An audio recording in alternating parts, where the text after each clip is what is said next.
BJP నేత రాజా సింగ్ కీలక వ్యాఖ్యలు చేశారు. బండి ఈటెల మధ్య సయోధ్య కుదర్చడం మంచిదే, కానీ ఆ ఇద్దరు ఒక్కటైతే తెలంగాణలో బీజేపీ ప్రభుత్వం వస్తుందా అని ప్రశ్నించారు.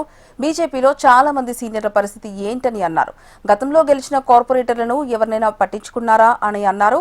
జీహెచ్ఎంసీలో 3 మేయర్లు గెలుస్తామంటున్నారు కదా, 3 కాదు, ఒక్క మేయర్ సీటు గెలిచి చూపించండి అన్నారు. ఇప్పటి పనితీరు చూస్తుంటే తనకు ఇలానే అనిపిస్తుందన్నారు. రామచంద్రరావు చేతులు కట్టేసి పనిచేయమంటే ఎలా అని అన్నారు. తాము చెప్పినట్టే చేయాలంటే ఏ అధ్యక్షుడు పనిచేస్తారని రాజాసింగ్ అన్నారు. నిన్న మా బండి సంజయ్ గారు, అదేవిధంగా మా ఈటెల గారు ఒక ప్లేస్లో కూర్చొని పెట్టి వాళ్ళకి కాంప్రమైజ్ చేపిస్తున్నారు. అభయ పాటిల్ గారు, ఇంకా మా డాక్టర్ లక్ష్మణ్ గారు, అందరు కూడా వీళ్ళందరూ ఒకటైతేనే తెలంగాణలో భారతీయ జనతా పార్టీని ఇంకా మనం స్ట్రాంగ్ చేయొచ్చు. ఆ ఒక మంచి ఆలోచనతోని అందరు కూర్చున్నారు. ఆ ఇద్దరు వ్యక్తులు ఒక్కటైతే తెలంగాణలో మన బీజేపీ గవర్నమెంట్ వస్తుందా నేను అడుగుతున్నా. ఒక్కటైనా చాలా మంచిది.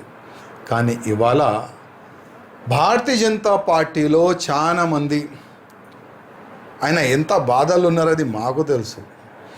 ఎందుకంటే చేతులు కట్టి ప్రెసిడెంట్ను పని చేయంటే ఏ ప్రెసిడెంట్ కూడా పని చేయలేడు. ఒకటే ఒక వ్యక్తి మేము చెప్పినట్టే రామచంద్రరావు గారు పని చేయాలి అని ఆయన పైన ఒత్తిడి చేస్తే రామచంద్రరావు గారు ఎట్లా పనిచేస్తారు? కేంద్ర అధికారులకి మీరు డైరెక్ట్ మాట్లాడి మీరు చేతు కట్టేసినారు కదా, వీళ్ళు ఆ వ్యక్తుల గురించి మీరు డైరెక్ట్గా కేంద్ర అధికారులకు చెప్పండి.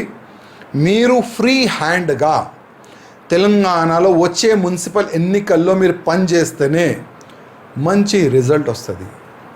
నా ఒక రిక్వెస్ట్ మా రామచంద్రరావు గారికి, మాలాంటి చాలామంది వచ్చినారు, మాలాంటి చాలామంది గాయబ్ కూడా అయిపోయినారు. హిస్టరీ మనం చూస్తే మాకు ఇష్టం కూడా లేదు, మీ భిక్షం కూడా మాకు అవసరం లేదు.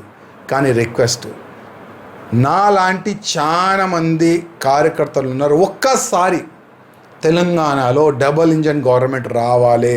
ఆ ఇద్దరు ముగ్గురులో ఉంది కదా ఈగోయిజం, ఆ ఈగోయిజంని పక్క పెట్టండి. లేకపోతే కేంద్రంకి వీళ్ళు ఈగోయిజం వల్ల, వీళ్ళు రాజ్యం వల్ల ఎంత డ్యామేజ్ జరిగింది పార్టీకి, అది కేంద్ర అధికారులకు చెప్పాలని మా రామచంద్రరావు గారికి